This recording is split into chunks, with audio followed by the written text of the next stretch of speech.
Do you want to improve your Wi-Fi coverage at home? Have you heard about Wi-Fi Mesh and want to learn more about it? Well, stay tuned and I'm going to show you how easy it is to use. Welcome to another edition of Tech Bites with Ron Nutter, your home for all things relating to smart home technology. In this episode, we're going to talk about if you should implement Wi-Fi Mesh in your smart home. Hi, I'm Ron Nutter and we're going to be working on this together. This content is also available as an Amazon Flash Briefing or podcast. Please go to techbiteswithronnutter.com for more information. For any items mentioned in this episode, there are affiliate links in the description. If you click on these links, I will get a small commission, but that won't affect the price you pay for the item. If you want to get notified when new content is uploaded, please click on subscribe and enable notifications. Now here's what we're going to discuss in this video, and that's should you implement Wi-Fi Mesh in your smart home. We're first going to talk about what is Wi-Fi Mesh. You may have not heard it before, or you may have, but there may be some of the terminology isn't recorded. We're going to have lots of drawings to kind of help you see where the differences are. Then we're going to talk about the required items, and this really does not have to break the bank. And then we'll talk about implementing Wi-Fi Mesh, because I've had my initial Wi-Fi Mesh up and running for a little over a week now, and I've been very pleased, and I think you'll be happy too. And it's not as hard as you might think. Well, they say a picture's worth 1,000 words, so I'm going to try to give you a few thousand words to deal with this. I'm going to do some drawings to kind of help you see why I'm going down the path of this video that I am. Now, we've probably either have all started out or still have a single AP. So we'll go over here and we'll put an AP on the drawing. A little bit big, but you get the picture. The problem is the further you get out from an AP, the signal starts to get a little weaker. And then when you combine that with the walls, whether they're concrete or plasterboard, then you start having even more signal degradation or loss. And it just keeps getting worse as you get further out from the AP. Now, there are ways you can help this, and that's going to be if you get the AP up higher on a wall, but then you may have somebody who doesn't like to be able to see it. So it's kind of a catch-22 in that case. I've started our drawing back to where we began, and we'll put our AP back over here. Now, if you've got the wiring or can pull the wiring, or know somebody who can help you pull the wiring, you can put another AP out here.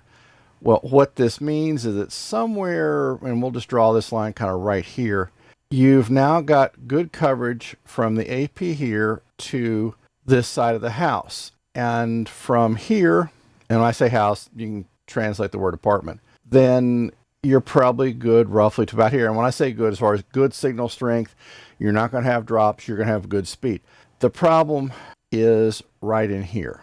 You're still going to have some issues potentially. Then you've got two different APs. You've got this one and this one that you're going to have to configure separately. You're going to have to match settings, and it become a real pain in the you-know-what to get this done. It's doable, but you've got to have wiring in both places. You've got to have configurations matched. So, and while it's doable, that's something you may not want to fool with. Now that we talked about the 1 and 2 AP configurations, let's talk about an extender and how that's going to work. So we'll start off with our AP right here in the corner. Now at some point you'll get out here into some distance from the AP, and your signal is going to start degrading. It's just going to start getting harder and harder to connect, or some devices will show disconnects more than others. So what you'll want to do is with an extender is you'll want to put it to where you've still got a good connection back to your primary AP, where it gets a little bit into configuration, or where what you have to do to configure this is you will put one side of the extender on the same SSID as your main access point. And then to help the devices that are going to be using the extender, they will connect to another SSID. So this will be SSID B, and your main one is A, and of course change it to your own name there. The challenge is you now have yet another device to configure. You have another one that is a potential point of failure. I'm not saying it's going to fail, but in troubleshooting, you now have an additional step that you have to look at, because when you move into certain parts of the house, you have to remember to change to the other SSID. So that may not be for those that are not really technically into this, that may not be something that they want to do. Granted, you can do things to have it auto reconnect within whatever device you're on if it supports that. But still, then you may be in a case where if you're right here in the what I'll call the sweet spot, that you will have a case where it's flipping back and forth between the two SSIDs. And do you really want it to do that? Now, this is where the mesh wireless really can come into its own. So you'll put your primary mesh AP here or wherever your internet connection is. And then you'll walk through the house using an app that you're going to see me showing in the video to figure out where kind of the best place to put it is so that you're not losing too much of the signal from your AP over here, but yet you're going to be able to get better coverage back out in here. So you could put another mesh AP here, and then depending on what you find, you may put another one here. Now, the beauty of this is that these two don't have to be hardwired. And let's pick another color here to make this a little bit easier. So they will go over a wireless connection and they will talk to each other.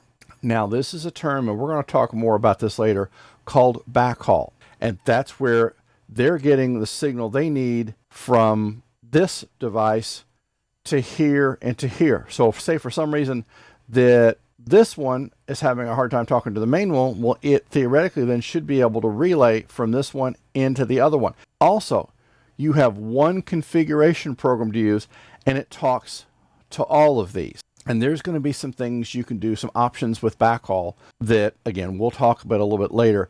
So if you are far enough out, you really can't get a good signal from your main AP out to here, there's ways that we can address that. And these can look like a small cylinder, a square tube of sorts, so they can be relatively hidden so that if you've got somebody who's very design conscious, that you're going to be able to find a way to make this work and get good coverage. Now, something to think about is, look at you're going to have two different bands here. You'll have the 2.4 and the 5. So the 2.4 is going to have a longer range to it. So when I've been deploying mesh, I've always looked at where I can get the best 5 gigahertz signal, because 2.4 will kind of take care of itself, because I'm more concerned about the devices that are going to be on 5 gigahertz.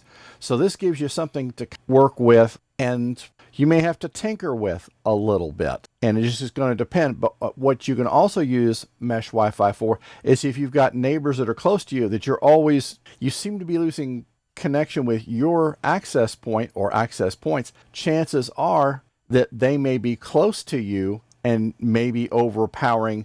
If you only have just the one access point down here, why you're having a hard time hearing it. And this is where mesh can actually help boost the signal within your house, so you should have better performance in that respect.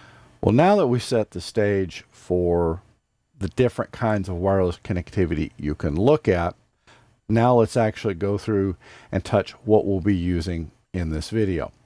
So we'll switch over here. Now this is the Vilo wireless mesh access point. You may have seen this one pop up on the internet or in some of the other YouTube videos. This one can be bought as a single or as a box of 3. It automatically sets up for wireless backhaul between the different ones. So it's pretty much set it up, and it's just about ready to go. Now, when you want to get into wired backhaul, we're going to look at two options a little bit later in the video. First, we're going to look at something called goCoax, which uses the TV cable coax that may already be present in your house. And even if it's active with signals from the TV company, you can still put this on. There are just some additional steps you'll need to take. But this gives you wired Ethernet connectivity, so you can free up the frequencies normally used for the wireless backhaul and put this on wired. Now, if you don't have coax, your other option is something like this device from TP-Link. This is their AV1000. This will sit there and do Ethernet over power line. Now, this is not necessarily my first choice, because depending on the wiring in your house and how good the outlets are, you may run into some connectivity challenges. Also, with these, you cannot plug them into surge protectors. There's circuitry in the surge protector that can interfere with the operation of the device. Either it's going to be really slow, or it may not work at all. One of the things you'll want to do just as you're getting this started is to benchmark your current wireless network and get definitive information where the coverage is and isn't good. I mean, I know at this point you'll kind of know where it is, but there's some numbers you'll want to have just to help move things forward. Now, this is something from QLsoft. It's available on both Android and iOS, and this is where you can walk around the house attaching to, if you're running both SSIDs, as far as if you're running both a 5 gig and a 2 gig SSID, then you'll want to measure both, because the 5 gigahertz one will start attenuating or dropping off well before the 2 gigahertz one does, because 5 gigahertz being a higher frequency doesn't penetrate walls real well. If you're running both 2 and 5 gigahertz, you'll want to measure both, because 5 does not penetrate walls real well, or 2.4 is a little bit longer range, and it's also a little bit slower. So when you go to different areas, and I would first start off with within a couple of feet of your access point, so you've got a reference of what's going on, and this is your existing reference point I'm talking about, and then step out to the farthest part of your residence, and then maybe come somewhere in the middle between that and where the access point is, and get a feel for the different signal strengths. And the way to look at this, the higher the number, the worse the connectivity is going to be. Because at this point, if you notice down here, I'm running on 5 gigahertz, and it says 195 meg. Of course, I'm also in the middle of my studio, so I've got a lot of electronic noise that could potentially be interfering with this. But if you go near your access point, then I've seen below 40, or if you've got a real clear connection. So this is something to think about. And now you can always tell if this is on 5 or 2.4 gigahertz, because you can look down the bottom. It says frequency and doesn't show a channel. That's your indication that it's 5 gigahertz. So let's shift over here, and we will go to 2.4, and it will connect here in just a moment. All right, that's connected. We'll go back to the app and see how much better the signal has gotten. Now, it's also showing, now granted, it's a slower speed. It's a fraction. It's about a tenth of what the other one was showing. And it will show you the frequency as well as the channel. The channel number is easier to decipher when you're on 2.4, because at least in the US and most of the world, excuse me, is running on 11 channels. And your three main channels you can use are 1, 6, and 11. That's because they don't overlap. Although sometimes in high congestion areas, you have to use something that's maybe between the two. It's not best practice, but sometimes to get it running, we have to go with whatever works. So we'll shift back over here, and we'll go into this a little later, I've got my 5 gig and 2.4 gig mesh networks showing up separately. There's something called band steering that we'll talk about a little bit later that will make that a little more seamless for you. But certain devices, I want to keep them on where they are. And see, at this point, we're back on the 5 gig SSID. We've lost the channel number. You're seeing now we've got 468, so we're almost 10 times the speed, and we're showing a different frequency. So this is something just to be aware of, and that was going to help you understand what's going on, because the lower the number, the better the signal and the faster the speed. Because I've had upwards of a gig come up on wireless when I'm in a good coverage area. This is going to help you decide where to place the access points, and you may want to get some of these little shelves and get the access point up high. Now, you're going to have a couple of wires dangling around, but it's a trade-off of getting you the best signal to cover the area that you can. And that's another nice thing about the Vilos, is that they look kind of like not a piece of furniture, but they don't exactly draw attention to themselves. So this may not be something you need to worry about, but something that needs to be discussed. Well, now we're going to have a little bit of fun and get that mesh Wi-Fi system up and running that you've been thinking about. Whether you start out with just the single unit and you're ordering one, or if you get the 3-pack, same process. As you pick the one you want to be your main one. What you'll want to do is on the back, there will be 3 connections. You'll look for the one on nearest the bottom that says LAN WAN, because that's what you'll plug into your internet connection. Then we will go through and plug up the power. Now, this is where you're going to need to then let it set for several minutes, because it's got a boot up process it has to go through. But once you're past that point, then you'll be able to follow the rest of this. So we'll be back here in just a second. Now, what you want to do while your Vilo unit is getting booted up is go ahead and get the Vilo app installed if you haven't already and get your account set up. You'll get to this screen. So we'll tap on Add Vilo, and it's just going to walk you through how you need to get it connected and pretty much everything that I've already told you. And then we'll go connect to Wi-Fi. So we should see a Vilo named network right there, the 885, well, easy for you to say, the C85B. So we'll tap on that.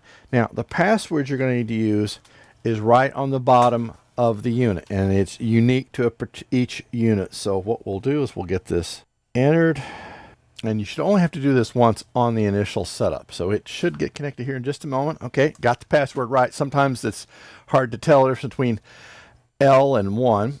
So we're connected, and it says the screen here shows connected, so that's good. So we'll add the Vilo unit to your account. It says shouldn't take any more than 30 seconds. Well, you know, stuff happens, and we know that. Okay, says success. We'll go to edit the Wi-Fi settings. Now, I would certainly encourage you to change the name of your Wi-Fi network. Now, if you've already got an existing network, I would change it. Well, there's several schools of thought here. You can either keep it the same as your current one, but then you'll need to power down your first one before you start trying to use this one, or make it something different, and you can transition devices over to it. And then you can also find where a device is it's not, because if you shut down the other one and things quit working, it may help you find some of your IoT devices that may have gone walkabout, to quote our Australian friends. So we'll just go ahead and leave that one the way it is, and then setup completed, and we'll go back to home. And now you're going to see a screen that says, okay, hey, we've got to do an upgrade, which is you should do this every time you plug in an AP. And you'll see it when we go to add a second one here in just a bit. And it's going to put up the latest versions. Yes. And we're going to lose connection temporarily. Gee, I wonder why. And it'll take you just a little bit of time here to get updated, and then you'll be ready to go.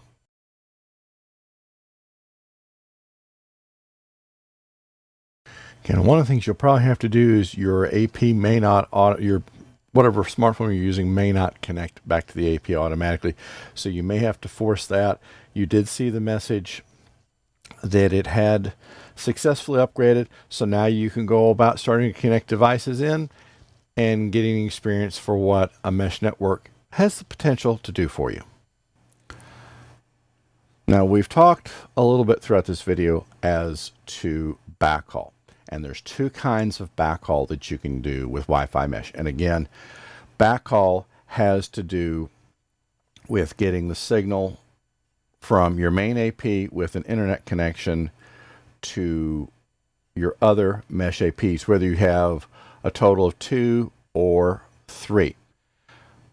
Now, by default, the Vilo one we're looking at comes with wireless backhaul. So they can come configured out of the box to automatically connect to kind of their own little wireless network. And what I suspect it's doing, the manual doesn't go into much of this, but I suspect they're probably doing it over 5 gigahertz, because you've got to be able to really have the ability to get data to go back and forth easily. But there may be reasons that wireless backhaul is not going to work. Say you've got a lot of metal in this part of the building, and let me change to another color to help make this easier. Say you've got a lot of metal here. Well, you could just have a total signal block there, or it degrades so badly that you can't really get anything to and from it. Or you're putting this AP in such a remote area that it can't see the other ones, and this is where wired backhaul comes into place. And there's several ways you can do this. First, you've got to do a factory reset on the AP as it comes from Vilo, because by default it's going to go to wireless. You can get it to wired, you just have to do a factory reset on it. So it means you bring it up once, and then you factory reset it, and then you can get it to work over wired. Now, there's 2 ways to do this. If you've got cable TV throughout your house, and whether you're using it or not, if you've got, we'll say we'll pick our problem or our isolated AP up here, then we can take the Coax and use an adapter from, well, the ones I use are goCoax. So we can put a T connector in here, it depending on the model you get. So we're going to take the coax that's going to the TV, put the goCoax device in it, and then guess what? We have wired Ethernet. So then we can hook this to that and we're good to go. And then the same thing here, we'd have to put another goCoax device here and then just hook this into the network switch that should be right about here, because your main unit's going to have a switch there because it's going to use that to get out to the internet over the LAN port. So that's one way of doing it. There's another thing to think about if you're going to do wired backhaul over coax, and there is a filter you'll need to put in on your coax going outside of the house so that your wireless network, that your networking that you're now doing over coax is not going to pass out and you suddenly be an ISP to the neighborhood. So all they got to do is have a goCoax device, and there's a chance that they could figure it out. Or if you're not using cable TV and you have just the coax, and just connect the line from the outside, and you're good to go. Now the other option is doing Ethernet over power line. Same basic premise, except you will plug. We'll put an AC outlet here. We'll plug the Ethernet over power device here, and it will have an RJ45 jack on it. So we'll just run a cable from there to the Vilo, and then we'll put a corresponding AC outlet over here, and then we'll go from the AC over power, the Ethernet over power line device into the switch. So you have your connection that way. Even if you can get a wireless connection between the Vilo units, you may still want to look at doing a wired backhaul, because this will then leave all the wireless free, so that whether they're up here, down here, wherever, that all that wireless is being used for traffic, not for backhaul. So something to consider. Well, now that you've got your first node up and running, we're going to move on to the second one. And just to review some things, the only thing you're going to have plugged in will be the power. None of these will be getting used at this point in the process. Something you're going to start hearing some of this terminology, and I've used a little bit before in the video. This out of the box is set up for wireless backhaul. So you can put this in a variety of places that without having to run cabling to it to get it to link. This is where the app that you saw me use earlier to see about the signal strength, you're going to need to have an area where it's maybe not exactly on top of you, but where you can get a good signal from your main Vilo unit. Let's go ahead and get it plugged in. But before we do that, let's go ahead and shift over here, and we're going to look at the drawing. So if, say for example, well, we'll just pick a spot here. We'll say that your access point, your main unit that has the internet connectivity is right there, but you're going to be actually over here. Well, putting an AP right here is probably not going to be a good idea, because you've got all these walls to go through, and you always plan your wireless when you've got both 2.4 and 5 gigahertz to work with. Always plan with 5 gigahertz mic, because 2.4 will carry a lot longer, but it's also slower speed. So while this may not be a good area, maybe something like here, in here, if you've got a shelf and a nearby AC power outlet, then that's a good place to go. And with the Vilos looking just like a regular device you might have, a light or something in a room, you've got some flexibilities to keep it from being a problem. Once you've picked it out, the location, then let's go ahead and get your power supply plugged in, get it plugged into the Vilo, and then you're going to need to let it wait for a few minutes for it to come online. Let's go over and let you see what it's going to look like from the smartphone perspective. Well, in this day of instant gratification, we all want things now, right? Well, one of the things I ran into is initially my last Vilo that I'm lighting up decided to not play nice. So one of the things I had to go through and do, and it walks you through how to do it, is I had to do a factory reset. Give this about 5 to 10 minutes, because you're going to see the lights go through different colors, and it takes a while, and just about the time you think you're getting ready to give up will be when it's ready. You see it here on the screen. We will tap on the name. We'll change it. We'll just delete it there, and we'll call this one Studio. And there are other names you've got here. So, and I realized it was redundant because it already had that down there as an option. Now, it will cause a reset, but that's nothing problem. Connection type wireless. wireless, that refers to the backhaul. You can verify you've got the MAC address, then you're looking at the right one. Now, it does do its own IP address.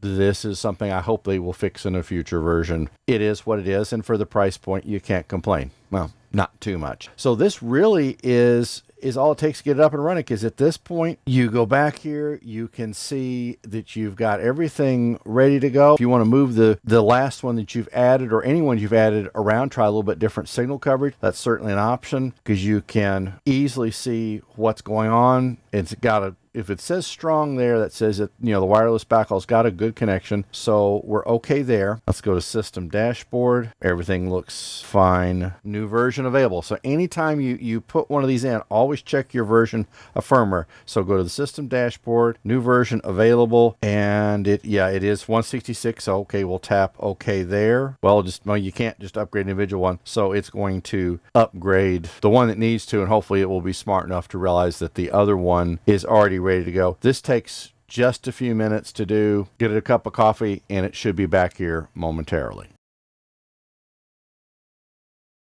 Just keep in mind, whenever you're in the Vilo app and making some changes, it will automatically go out and touch all the devices. So you may have some momentary disruptions when you're making changes to band steering or whatever features that you're working with. Now, one of the features that I am most interested in is when I do have folks over to the house, I don't really want to put them on my, quote, production SSID and give them out the password, because let's face it, some people forget or may tell someone else that, you know, really just for the security of the network. So what you can do is you can tap on guest Wi-Fi, and we'll tap on the little button in the upper right hand corner to activate that. And then you can have it. I probably wouldn't use this SSID, but something guest one or something, and a password that everybody's pretty much going to be able to easily remember. Probably nothing fancy with other than letters and numbers. And then in terms of the duration, you can have, if they're just going to be over for a few hours, no sense leaving it up for several days unless they're going to be there, or leaving it up forever. Again, you pick what's going to be best for you in that situation, and it will automatically disable at a certain time, or if everybody's gone and they don't need to have use of that anymore, then you can certainly turn it off, and all the Vilo units will know this and make their adjustments in pretty short order. One of the things you'll want to do once you get everything up and running, you're going to want to test the network in a couple of different ways. So one of the tools I've used over the years is something called iPerf. They've got it for just about every platform. I've already got it in server mode running on my workstation, and I would suggest testing this a couple of different ways. Test wireless to wireless speeds, and then test wireless to wired. So that way you can get a sense or how it's doing in a pure wireless, or when it's got a transition from wireless to your wired Ethernet, if there's any perceptible delays, just so that you're aware kind of what's going on. All right, so we've already got it listening. Hurricane Electric has got a good tool where you can test this. So we'll go down here and we'll select iPerf 3, and the iPerf server is going to be 10.0.1.191, and we'll say go, and we should start seeing some results here. Oh, well, it's not going to work for me because I just looked down and realized that wired is not up and running wireless is not there. So let's go ahead, and we're connected there. Okay, that's good. Just something that I should have picked up on. Okay, right, unable to get an address. So now we'll go 10.0.1.191, and we'll tap on go. So you can see at this point the transfer speed that it's getting, and you would also be able to shift over to the Intel NUC, and it would also give you can see both sides of the conversation. So this is one of the tools that you can use, and it gives you a sense for what the actual speeds are versus what the theoretical speeds are going to be that other tools may give you. Now, something else, and I showed this earlier in the video, and it is worth going through again, and it's the Wi-Fi analyzer. This is what's also going to help you see the impact of the speed versus what you're doing, because it's going to show you very quickly the actual speed of the connection. And the general rule of thumb is the RSSI, or the signal strength, you want a low number. I mean, I can get it down into the 30s. Sometimes I've been briefly past that, but but the lower that number is, the faster your perceived speed is going to be for the link speed. You'll see the frequency, and you may need to go in and do an adjustment on the channels being used. You can either reboot all your Vilo units, or so we can go into the Vilo app and we'll go back here to the main page, and you can just tap on the restart Wi-Fi button, and that will restart everything. There is a band scan you can do, but that's not something we're going to go into, because really, for the most part, the system should take care of itself. If it doesn't after a restart, then certainly you can go in and we can handle that in another video to take you through what needs to be done. If you're watching this on YouTube, you will see videos on the screen that are similar to the one you've just watched, or other content that YouTube thinks you might be interested in. If this video helps you or provides value, please click on that like button, thumbs up. If you haven't already subscribed to the channel, please click on subscribe now and enable notifications. We'll see you in the next episode. Thanks for watching.